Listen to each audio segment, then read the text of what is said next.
So this is the first problem we have here. It's called money heist. So this problem states that I am basically a professor of a professional robbers group, and now I'm planning to rob houses along a street.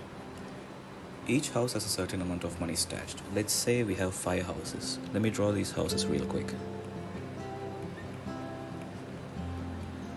So these are the houses, and I have a constraint. The constraint is each of the adjacent houses have security systems installed here. Yep.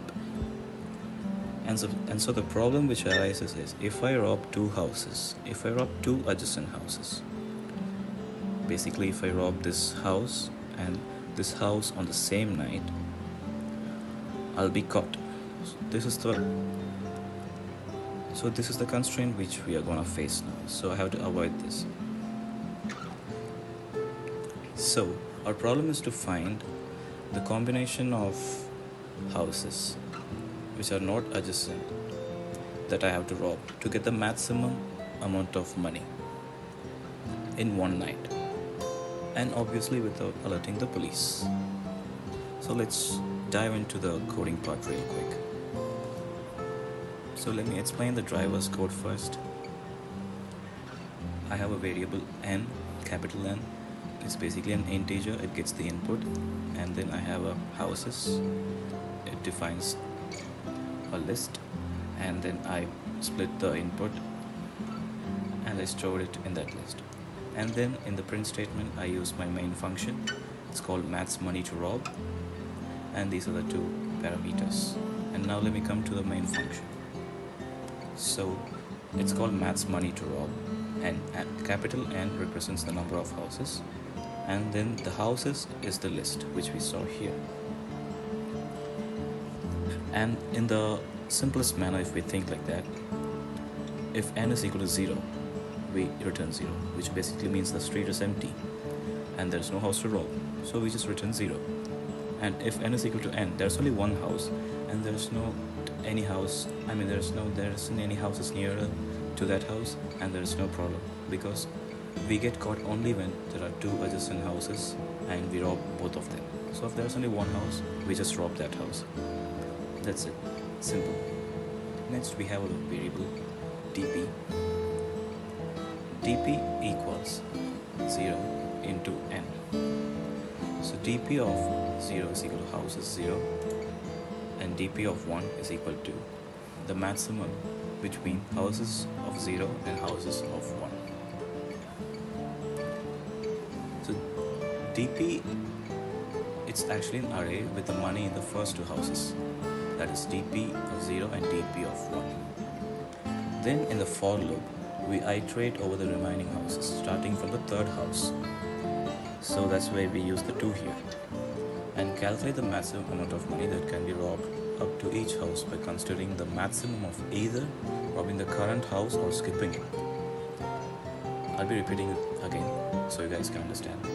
It just calculates the maximum amount of money which can be robbed up to each house by considering the maximum of either robbing the current house, that is the ith house, or skipping it. So this statement basically does what I said now. And finally it returns the maximum amount of money that can be robbed up to the last house. So last house is represented by dp of n minus 1.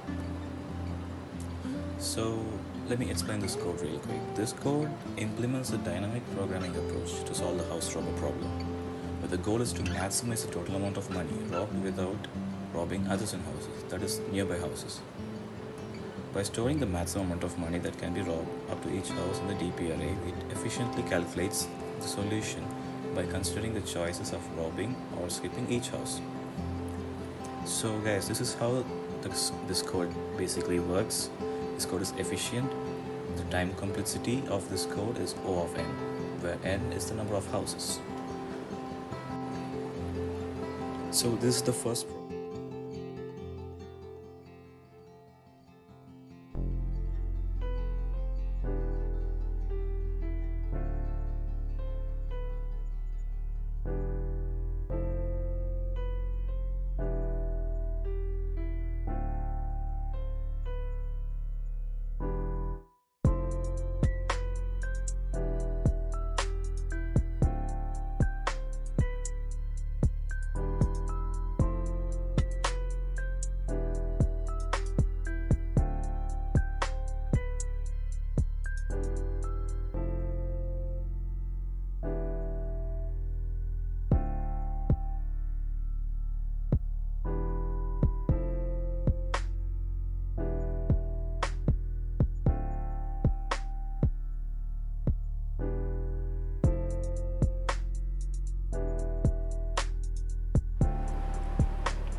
So in this problem, we'll tackle the task of removing the nth node from the end of a linked list. So let's get started. So what's this problem? We are given a singly linked list, which is a collection of nodes connected sequentially in a linear manner. Each node contains a value and a pointer to the next node in the sequence. Our task is to remove the nth node from the end of the list. That is from the end. This is the end and this is the start.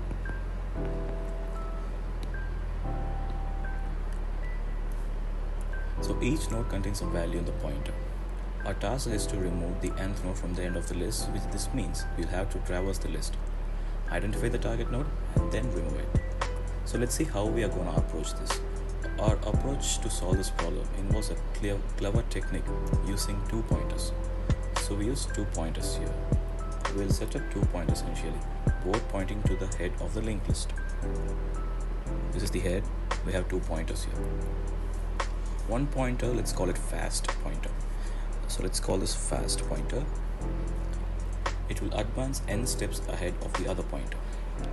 That is, we'll call this as the slow pointer.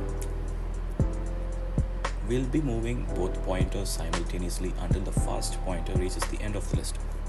So this is the list.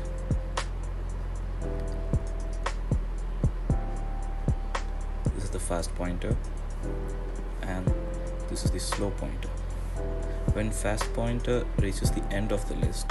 So let me illustrate this visually. Imagine our linked list laid out horizontally with arrows indicating the connections between nodes. The fast pointer starts n steps ahead of the slow pointer. As we advance both pointers, the fast pointer quickly reaches the end of the list.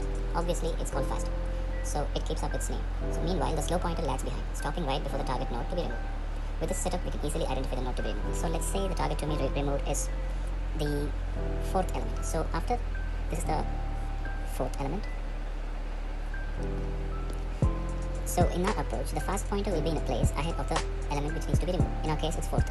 So it's right here, and then the slow pointer will be in the place right before the element to be removed, which is 4. So the removal process. Now once we have located the nth node from the end using the slow pointer, we simply adjust the pointers to bypass this node. Essentially, we'll update the slow pointer's next reference to skip over the target node. This effectively removes the node from the list without altering the other node's connections. So let us see how we're going to implement this in the code. So again, I have used Python to solve this problem. Let's start by looking at the code. We have a class which I named it as list node, which represents a node in a linked list. So each node has 2 attributes. Val, which stores the node's value, and next, which points to the next node in the list. Now onto the remove nth from end function. This is the main function in our code. This function takes 2 parameters: head, which is the head node of the linked list, and n, which represents the position of the node to be removed from the end. So let me explain. This function begins by creating a dummy node, setting it as the head of the list. So this is the dummy node. 2 pointers, fast and slow, are the initialized to the dummy node. And then the fast pointer is moved ahead by n plus 1 steps using a loop. So this is the loop where the fast pointer moves ahead. It just moves ahead n plus 1 steps. This ensures that there's a gap of n nodes between the fast and slow pointers. Between the fast and slow pointers. So, after identifying the nth node from the end, the function removes it by updating the next pointer of the node, pointed by the slow pointer. So for the slow pointer dot next, slow pointer dot next gives us the element to be removed. So the function removes it by updating the next pointer to the next. Slow dot next is equal to slow dot next dot next. It just says next of next. So it just connects up by disconnecting the node in between. In our case, it's the 4th node. Now it's gone, it's disconnected. And directly we get it as... Oops. And our 4th node is gone. It's just disconnected. So this is how we remove it. So this is how this code functions. After identifying the nth node from the end, the function removes it by updating the next pointer of the node, pointed with a slow pointer, to skip over the nth node. In our case, the 4th node. Finally, the modified list starting from the dummy's node next pointer is returned. So here we have the driver code. This is where we get the inputs. We split it and store it in a variable called values. We have the capital N, head. This is where we initialize the head, and this is the current for val in values. This is the for loop which we use. And current.next is equal to list node value. And this is where we move on to the next node. And over here, head is equal to remove nth from end. So this is where we use the function which we defined above. This is where we put the function to use. And then while using a while loop, while head, that is while head is true. While head is true, print head.val, because this function returns dummy.next. Print dummy.next, and there is a delimiter which is a blank space, and then we just iterate to the next node by using head is equal to head.next. It just keeps moving linearly. So this is how this code works, and the time complexity for this code is O of n, where n represents the number of nodes.